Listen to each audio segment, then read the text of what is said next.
यह कहानी काल्पनिक है और इसका उद्देश्य केवल मनोरंजन है।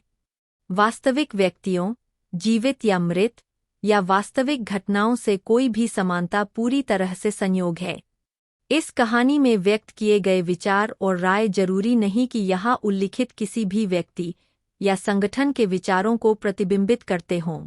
पाठक विवेक की सलाह दी जाती है।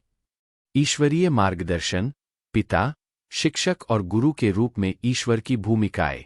एक समय की बात है, हरी-भरी घाटियों और पहाड़ियों के बीच बसे एक छोटे से गांव में साधकों का एक समुदाय रहता था जो ईमानदारी से आध्यात्मिक विकास और ज्ञानोदय का प्रयास कर रहे थे।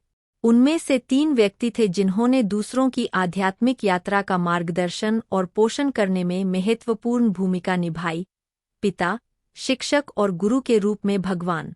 पिता के रूप में भगवान को ग्रामीणों द्वारा प्रेम, करुणा और ज्ञान के अंतिम स्रोत के रूप में पूजा जाता था। उन्हें एक परोपकारी पितामह के रूप में चित्रित किया गया था जो अपने बच्चों की अटूट भक्ति के साथ देखभाल करता था। जब भी ग्रामीणों को चुनौतियों का सामना करना पड़ा या अपने रास्ते से भटका हुआ महसूस हुआ, तो उन्होंने सांत्वना और मार्गदर्शन के लिए पिता के रूप में भगवान की ओर रुख किया। वह उनकी आशा की किरण थे, जिन्होंने सबसे अंधेरे समय में उनका रास्ता रोशन किया। दूसरी ओर, शिक्षक अपने गहन ज्ञान और व्यावहारिक शिक्षाओं के लिए जाने जाते थे। उन्होंने अपने दिन ग्रामीणों को ज्ञान प्रदान करने, धर्मग्रंथों और प्राचीन ग्रंथों के माध्यम से उनका मार्गदर्शन करने और अस्तित्व के रहस्यों को जानने में उनकी मदद करने में बिताए। उनके व्याख्यानों में उत्सुक श्रोता भाग लेते थे, जो आध्यात्मिक क्षेत्र की अपनी समझ को गहरा करने के लिए उत्सुक होकर उनके हर शब्द पर ध्यान देते थे। अंत में, गुरु थे, एक श्रद्धेय आध्यात्मिक गुरु जो दिव्य ज्ञान और आत्मज्ञान का प्रतीक थे। शिक्षक के विपरीत, जो बौद्धिक समझ पर ध्यान केंद्रित करते थे, गुरु ने प्रत्यक्ष अनुभव और आंतरिक परिवर्तन पर जोर दिया। उन्होंने अपने शिष्यों को कठोर आध्यात्मिक अभ्यासों के माध्यम से मार्गदर्शन किया, उन्हें अपने भीतर झांकना और अपने हृदय में निवास करने वाली दिव्य उपस्थिति की खोज करना सिखाया। एक दिन, अर्जुन नाम का एक युवक जीवन के सबसे गहरे सवालों के जवाब तलाशते हुए गांव में आया। दुनिया की भौतिकवादी गतिविधियों से भ्रमित और निराश होकर वह कुछ अधिक गहन और सार्थक चीज की चाहत रखता था। आंतरिक आह्वान से प्रेरित होकर उन्होंने पिता, शिक्षक और गुरु के रूप में भगवान के विनम्र निवास तक अपना रास्ता खोज लिया।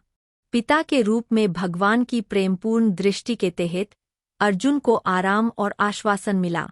उन्होंने अपने संघर्षों और शंकाओं को साझा करते हुए अपना दिल खोल दिया और उन्हें अपने ऊपर शांति की गहरी भावना महसूस हुई। पिता की सौम्य उपस्थिति से प्रोत्साहित होकर उसने शिक्षक की शिक्षाओं के प्रति अपना हृदय खोलना शुरू कर दिया। शिक्षक ने पीढ़ियों से चले आ रहे कालातीत ज्ञान को साझा करने के लिए उत्सुक अर्जुन का खुली बाहों से स्वागत किया। लंबे समय तक अध्ययन और चिंतन के माध्यम से अर्जुन आध्यात्मिक ज्ञान की गहराई में उतर गए, ऐसी अंतर्दृष्टि प्राप्त की जिसने उनके मार्ग को पहले से कहीं अधिक रोशन कर दिया। लेकिन यह गुरु के मार्गदर्शन में था कि अर्जुन वास्तव में अपने अंतरतम को जागृत करना शुरू कर दिया। गहन ध्यान और आत्मजांच के माध्यम से उन्होंने भ्रम की परतों को हटा दिया जो उनकी धारणा को ढक देती थी, और गहन स्पष्टता और आनंद के क्षणों का अनुभव किया। गुरु की निगरानी में अर्जुन ने आत्मखोज की यात्रा शुरू की जो अंततः उसे अपने वास्तविक स्वरूप की प्राप्ति तक ले गई। जैसे जैसे दिन हफ्तों में और हफ्ते महीनों में बदलते गए, अर्जुन में गहरा परिवर्तन आया। अब वह खोया और भ्रमित नहीं हुआ, वह आत्मविश्वास और स्पष्टता के साथ चला, पिता, शिक्षक और गुरु के रूप में भगवान के ज्ञान द्वारा निर्देशित। और जैसे जैसे वह अपनी यात्रा पर आगे बढ़ता गया, उसे पता चला कि वह कभी अकेला नहीं था, क्योंकि दिव्य उपस्थिति हमेशा उसके साथ थी, प्रेम और अनुग्रह के साथ उसका मार्ग रोशन कर रही थी।